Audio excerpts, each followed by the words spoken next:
नमस्कार साथियों, स्वागत है आप सभी का अंकित इंस्पायर्स इंडिया पर। मैं हूं अंकित अवस्थी और आप मेरे साथ में हैं मिडिल ईस्ट के अंदर इस समय बन रही एक समीकरण पर चर्चा करने के लिए, जो समीकरण निश्चित ही समस्त भारतीयों को बड़ा सुकून देगा।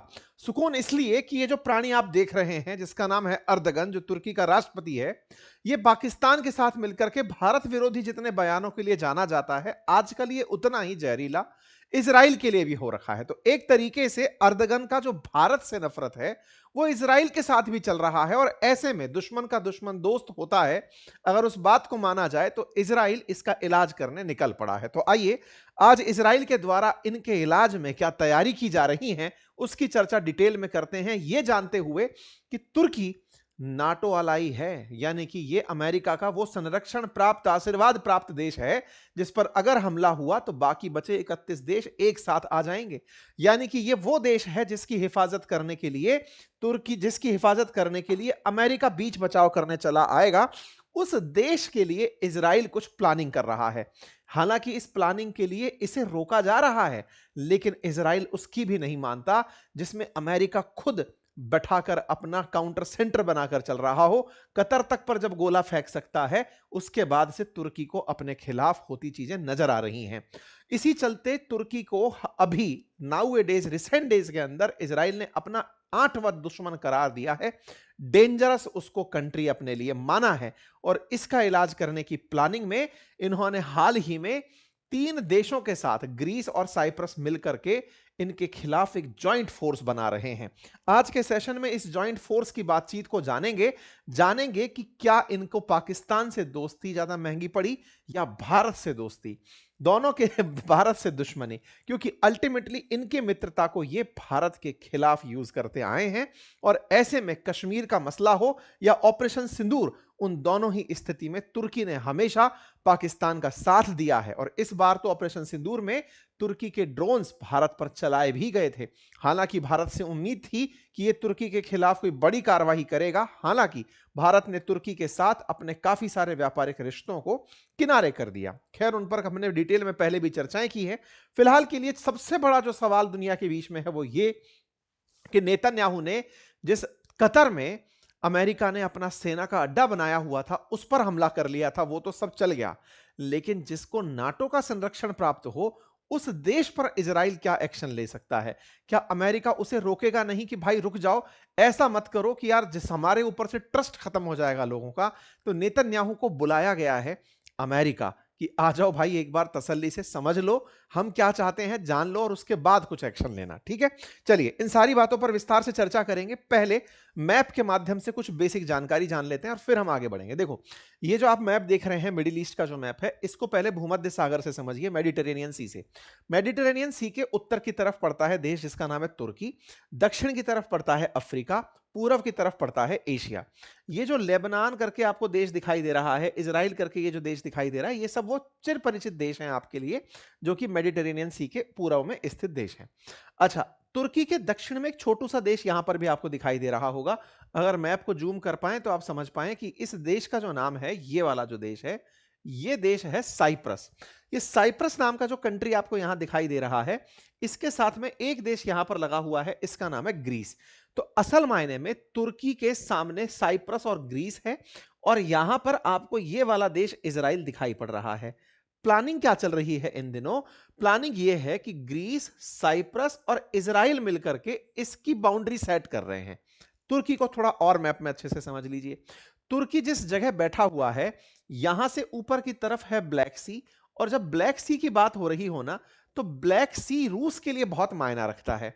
ब्लैक सी से होकर के यहां पर एक स्ट्रेट पड़ती है, जल संधि पड़ती है, दो समुद्रों को जोड़ने वाली, जिसका नाम है स्ट्रेट ऑफ बॉस्फोरस। और यहां पर सी ऑफ मरमरा, और सी ऑफ मरमरा के बाद में यहां पर एजियन सी। इन दोनों के बीच में डार्डेनलस स्ट्रेट। कहानी क्या है, मैं ये सारी जानकारी आपको इसलिए दे रहा हूं क्योंकि रूस के ऊपर कंट्रोल करने में तुर्की ने इसी का उपयोग किया था। बास्फोरस स्ट्रेट पर लोगों को मॉनिटरिंग दे दी कि यहां देख लो, यहां से रूसी जहाज निकलेंगे। डार्डेनलस स्ट्रेट पर मॉनिटरिंग दे दी कि यहां से जहाज निकलेंगे। चूंकि ये इन दोनों के बीच में से है, तो तुर्की की ना स्ट्रेटेजिक लोकेशन बहुत ही खास है। आज से नहीं, ये तो चलो रूस के मामले में है। अगर हम एशिया के मामले में बात करें तो एशिया के मामले में भी एशिया से जो पहले ओल्ड सिल्क रूट था ना, वो भी तुर्की होकर के ही जाता था। यहां पर इनका एक शहर है जिसका नाम है इस्तांबुल। उस इस्तांबुल से होकर के ही यूरोप में एंट्री करते थे। यानी एशिया से किसी को यूरोप अगर जाना है तो उसके लिए जो लैंड रूट कनेक्ट होता था, बास्फोरस स्ट्रेट पार करते ही यूरोप में एंट्री होती थी। तो तुर्की बहुत समय तक बहुत मायने रखा है कॉन्टिनेंट के हिसाब से, और आज भी मायने रखता है वर्ल्ड में अपनी लोकेशन के हिसाब से। लेकिन तुर्की बहुत नया देश है। तो पुराना देश क्या था? पुराना देश था तुर्की के स्थान पर ऑटोमन एम्पायर। ऑटोमन एम्पायर सन 1299 में शुरू हुआ, 600 साल तक चला। फर्स्ट वर्ल्ड वॉर में जब ये हार गए तो अराउंड 1923 के आसपास इन लोगों ने अपने अस्तित्व को अलग पहचान दी और तुर्की के नाम से अपना अलग देश बनाया। प्रथम विश्व युद्ध जो 1914 से 1918 के बीच में चला था, उसमें ये ऑटोमन एम्पायर हारा था। ये ऑटोमन एम्पायर कहां था उसको भी समझ लेते हैं। तो देखिए, फिलहाल के लिए ये जो मैंने तुर्की बताई, इस तुर्की का अगर आप आगे चल करके वो देखें इतिहास क्या रहा है, तो आप पाएंगे कि तुर्की एक ऑटोमन एम्पायर के नाम से चिर परिचित जगह हुआ करती थी। फिलहाल के लिए इजराइल जो देश है, यह इजराइल सेकेंड वर्ल्ड वॉर के बाद पनपा देश है। पहले तक यहां पर इजराइल में भी ऑटोमन एम्पायर ही हुआ करता था। इजराइल की तरफ से सीरिया, इराक और ईरान को अपना चिर परिचित दुश्मन बताया जाता रहा है। अक्टूबर 7 में जब गाजा की तरफ से इस पर हमला हुआ तो फिर नेतन्याहू ने अपनी तरफ से कहा कि मेरे अब 3 नहीं 7 दुश्मन हैं, और 7 दुश्मनों में उन्होंने सीरिया, इराक, ईरान, इधर की तरफ से उठा करके इन्होंने गाजा, वेस्ट बैंक, यहां से उठा करके इन्होंने लेबनान को भी, यमन को भी काउंट कराया था। 7 क्षेत्र से इजराइल पर हमले हुए थे, यह आप और हमने देखे भी थे। एक बार इन सातों को पहचान लो: Lebanon, West Bank, Gaza, Syria, Iraq, Iran और यमन। और ये आपने भी देखा था कि इजराइल पर इन सब तरफ से हमले हो रहे थे। इजराइल से इन्हीं हमलों में अब इजराइल ने डिकोड किया है कि अगर आगे हम फिर से कभी युद्ध में गए, जैसे अभी हमने गाजा के साथ में जो युद्ध लड़ा, उस समय पर हर तरफ से हम पर गोले गिर रहे थे। लेबनान से हिजबुल्लाह बरसा रहा था, सीरिया से आईसिस वाले चालू थे, इराक से आईसिस वाले चालू थे, ईरान से तो पूरे बम्बार्डमेंट चल ही रहा था, यमन से तो सीधे उठ करके हूती है यहां पर गोली बंदूक चला दे रहे थे, वेस्ट बैंक से भी फायरिंग चल रही थी। इजराइल हर फ्रंट पे लड़ रहा था। इजराइल वालों का अभी एनालिसिस ये कहता है कि इन दिनों तुर्की के अंदर जो हमारे खिलाफ बगावत आई है, आने वाले समय में तुर्की हम पर अटैक करेगा। और तुर्की इन सब में सबसे पावरफुल देश है। तुर्की पावरफुल क्यों है? क्योंकि इसके पीछे का लंबा इतिहास है। जिस तरह से हम रूस की बात करते हैं कि सोवियत रूस का इतिहास आज रूस लेके चल रहा है, बिल्कुल वैसे ही ऑटोमन का जो इतिहास है वो तुर्की लेके चल रहा है। इसके पास एक पावरफुल नेवी है, पूरी ऐतिहासिकता से संग्रह किया हुआ धनराशि है, और काफी नाटो के साथ जुड़ा हुआ अलाई है। तो ऐसे में इजराइल की चिंता इस बात पर है कि ईरान को तो हम संभाल ले गए, लेकिन तुर्की से अगर भिड़ना पड़ा तो उसकी तैयारी अभी से करनी पड़ेगी। तो इजराइल चूंकि फिलहाल किसी युद्ध में नहीं है, तो ये उसका शांति काल है, और शांति काल जब उसका चल रहा होता है तो वह अगले युद्ध की तैयारी कर रहा होता है। अगली बार जब युद्ध हुआ तो क्या करेंगे? तो उन्होंने तुर्की को हाईलाइट किया है कि भाई अगली बार हमको इससे लड़ना पड़ेगा। मैं आपको फिर से याद दिला दूं, जो तुर्की हम चर्चा में लेकर आ रहे हैं, पहले ये ऑटोमन एम्पायर का हिस्सा होता था। और ऑटोमन एम्पायर अगर आप देखें तो मेडिटेरेनियन सी के उत्तर, पूर्व, पश्चिम तीनों तरफ, उत्तर, दक्षिण और पूर्व तीनों तरफ आपको ऑटोमन एम्पायर दिखाई देता था। यरूशलेम वगैरह सब इसी के अंडर में आते थे, अलक्सा वगैरह सब ऑटोमन एम्पायर का हिस्सा हुआ करता था। खैर, फिलहाल के लिए हम आपको ये ऑटोमन एम्पायर क्यों खत्म हुआ इसका इतिहास तो नहीं पढ़ा रहे हैं, लेकिन फिर इतना सा समझ लीजिए कि अंग्रेजों ने जो ऑटोमन एम्पायर, जो मुस्लिमों के द्वारा लीड किया हुआ एम्पायर था, उसे प्रथम विश्व युद्ध के अंदर हरा दिया था।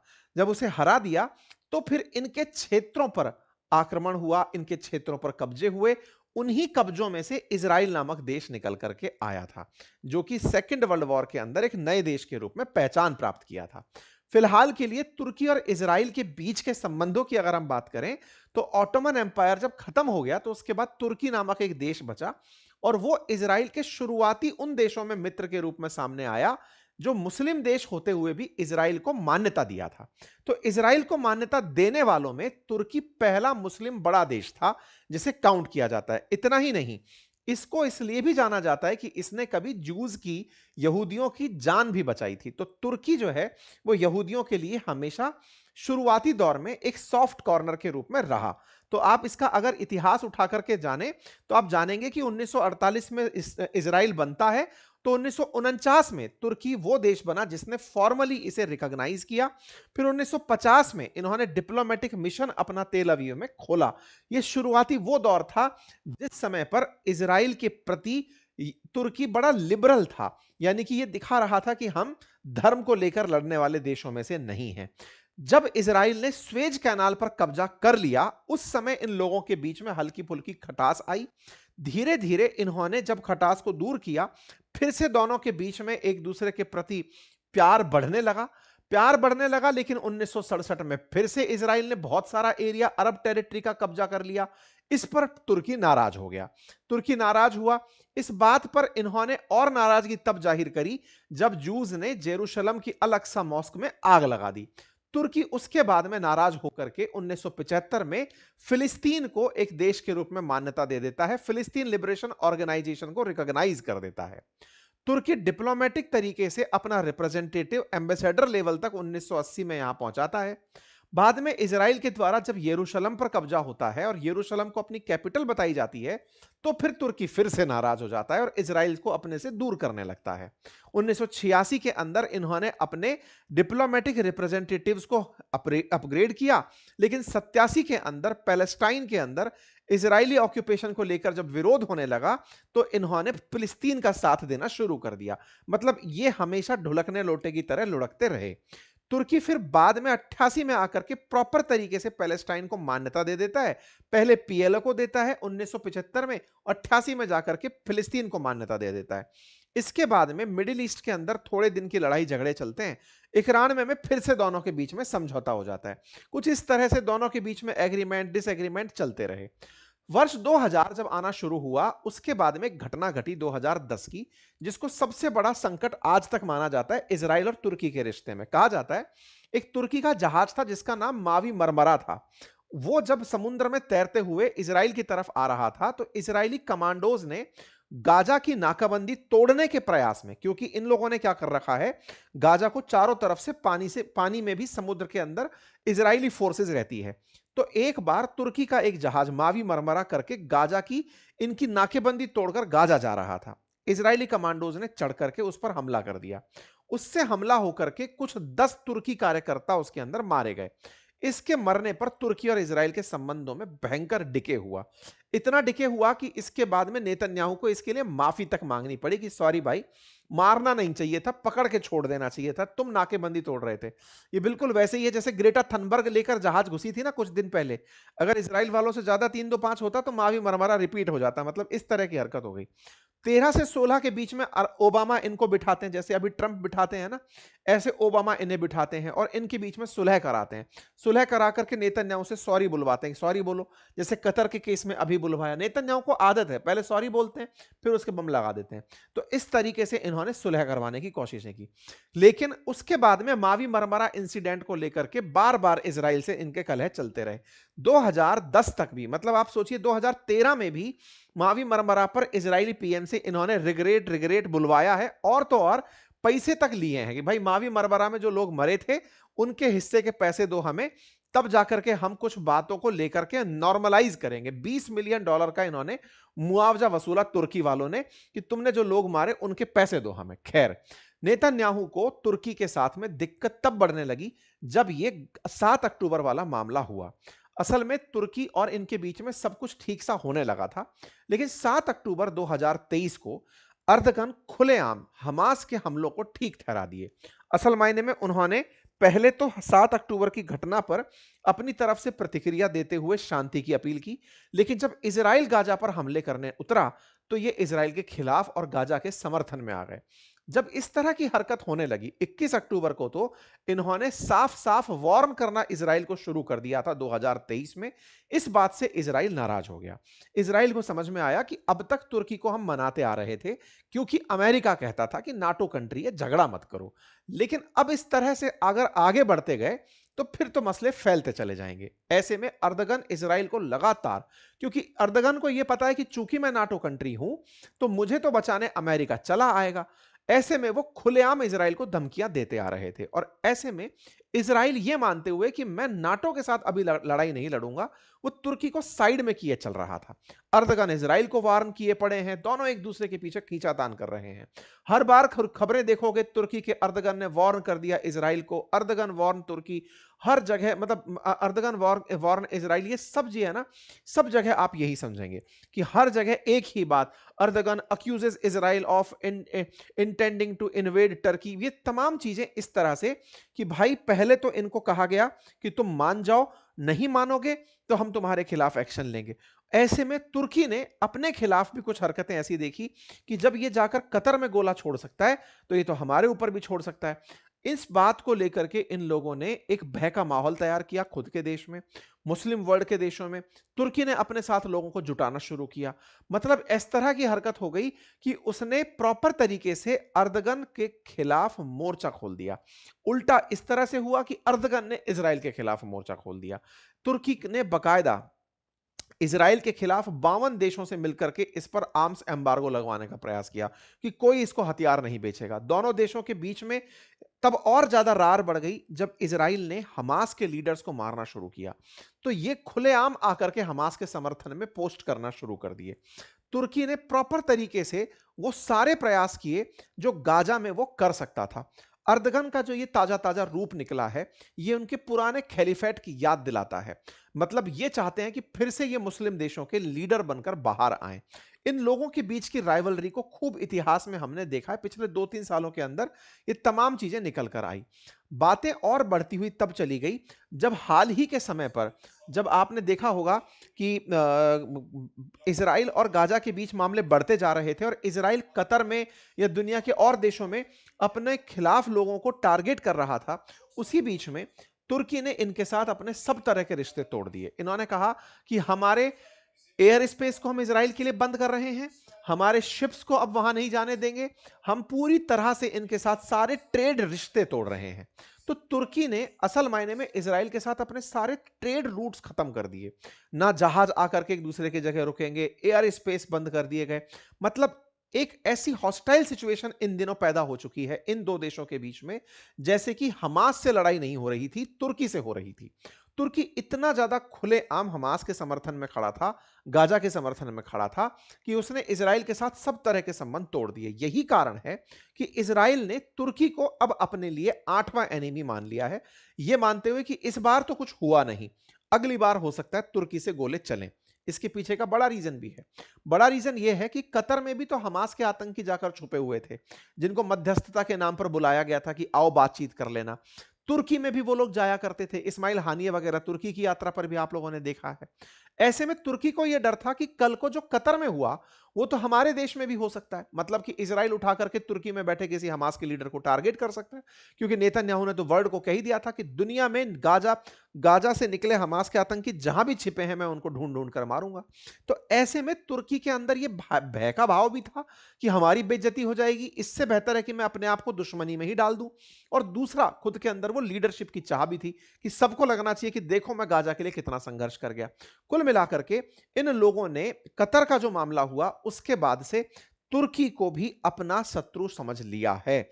आप देखें, जब कतर की तरफ से ये ट्रंप से मिलने के लिए मुस्लिम देश के लीडर्स गए थे तो अर्दगन बगल में बैठे थे। क्यों? क्योंकि नाटो कंट्री है, साथ में बैठे थे कि सर इनको भी सुरक्षा दो, आपने इनके यहां पर तो पूरा पूरा बेस बना रखा है, फिर भी इजराइल मार दिया है इनको। तभी जाकर अमेरिका ने कतर, इजिप्ट, तुर्की के कहने पर नेतन्याहू से माफी बुलवाई थी और कहा था कि ठीक है, कतर पर अब फिर से हमला ऐसा नहीं होगा, युद्ध समाप्त हो गया, सारे एग्रीमेंट हो गए। यही तो वो लोग थे जो जाकर गाजा की तरफ से अमेरिका में मध्यस्थता किए थे कि साहब चलो 20 पॉइंट का मांग सूत्र निकालो जिस पर साइन करवा करके सबके बीच में मामला शांत करा दिया जाएगा। खैर, ये सारा इतिहास है जो अब आप लोगों को अच्छे से पता हो गया है। इजराइल के खिलाफ गाजा में पाकिस्तानी फोर्सेस को भिजवाने वाला भी तुर्की ही है, जो उससे यह कह रहा है कि गाजा में अपनी सेना भेज। जो इंटरनेशनल फोर्सेस जा रही हैं उसमें पाकिस्तान से डिमांड कर रहा है तुर्की कि तुम अपनी फोर्सेस भेजो इसमें। पाक तैयार भी हो गया कि ठीक है साहब हम अपनी फोर्सेस भेजेंगे। वो पाकिस्तान जो इजराइल को देश नहीं मानता, वो इजराइल के खिलाफ अपनी फोर्सेस को भेजने के लिए तैयार है कि ठीक है साहब अगर आप कह रहे हो तो टू नेशन थ्योरी को मानते हो मैं चला जाऊंगा।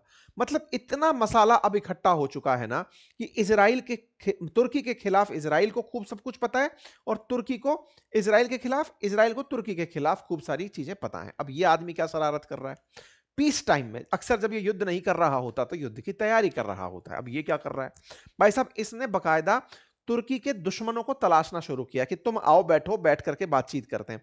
आप पूछेंगे आज ये सेशन क्यों हो रहा है, क्योंकि भाई साहब ये जो दो देश के नाम देख रहे हैं ग्रीस और साइप्रस, इनके राष्ट्राध्यक्ष इस समय जब आप और मैं बात कर रहे हैं नेतन्याहू के साथ बातचीत कर रहे हैं इस समय पर इजराइल के अंदर, इजराइल में बैठे हुए हैं। अब ये ग्रीस साइप्रस की क्या कहानी है वो भी जान लो। असल मायने में क्या है ना, जब तुर्की को आप देखेंगे तो तुर्की के पश्चिम में यूरोप का एक देश है ग्रीस।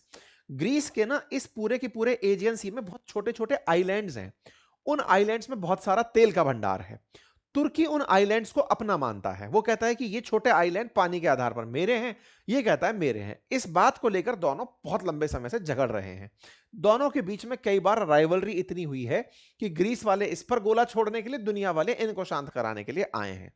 इन दोनों की दुश्मनी तब और देखने को मिली जब एक छोटू सा देश है यहां पर जिसका नाम है साइप्रस।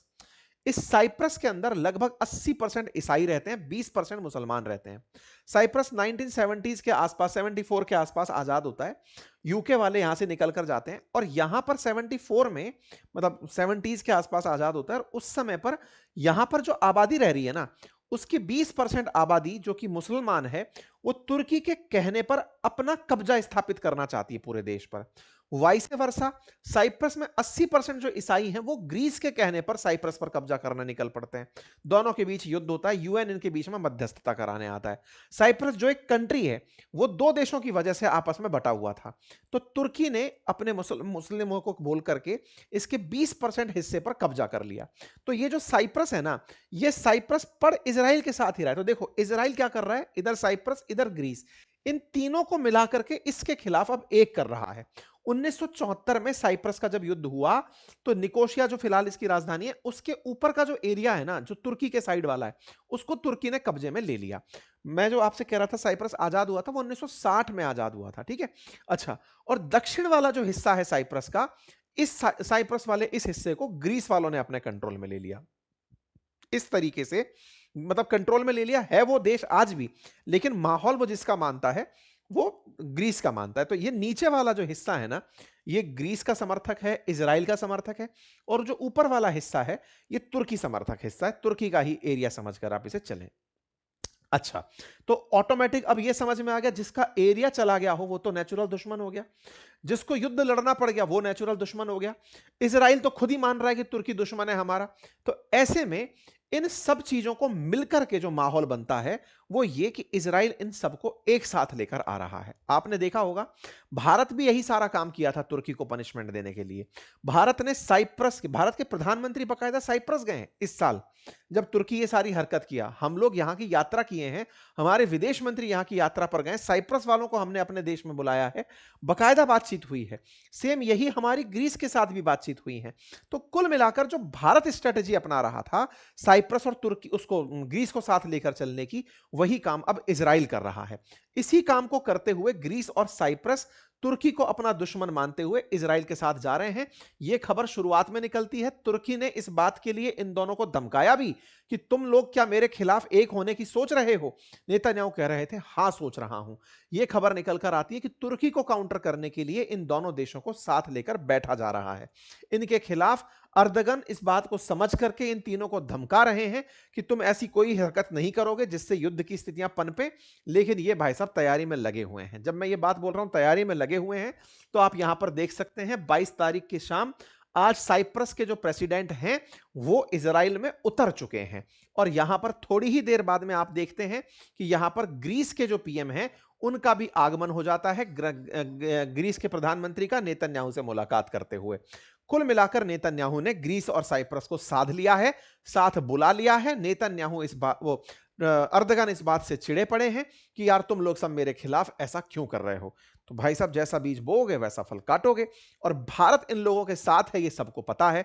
भारत साइप्रस को वेपन बेचना चाहता है, वेपन बेचे भी हैं। हम ग्रीस के साथ भी खड़े हैं और हमारा इज़राइल के साथ जो संबंध है वो सबको जग जाहिर है। तो कुल मिलाकर के एक ऐसा सिस्टम अब तुर्की के खिलाफ तैयार किया जा रहा है ताकि उसे यह रियलाइज रहे कि उसका पाकिस्तान के प्रति जो प्रेम है वो उसे नेचुरल रूप से भारत को इजराइल के करीब लेकर जाता है। ठीक है, यहां पर आप बैठक की तस्वीरें देख सकते हैं। बढ़िया इनके बीच में अभी जब आप सुन रहे हैं उस समय पर देख सकते हैं इस तरह की बढ़िया मीटिंग इन तीनों देशों के बीच में चल रही है। चर्चा यही है, Greek Israel allies alliance seek to counter rising power Turkey, ये सुर्खी है। ठीक है साहब, तो उम्मीद है आप सभी साथियों को यह जानकारी पसंद आई हो। जानकारी पसंद आई हो तो साथियों से अवश्य साझा करें। चैनल पर नए हैं तो सब्सक्राइब कर लें। और तो और अगर आप फ्री में डीमैट अकाउंट खोलना चाहते हैं तो उसका लिंक कमेंट बॉक्स में है। हमारे स्टॉक मार्केट रिलेटेड जो कोर्सेज हैं वो हमारे एप्लीकेशन बातें बाजार की पर उपलब्ध हैं, जिसका लिंक कमेंट बॉक्स में पिन है। आप कोर्सेज को चेक कर सकते हैं। थैंक यू सो मच, अपना ख्याल रखें।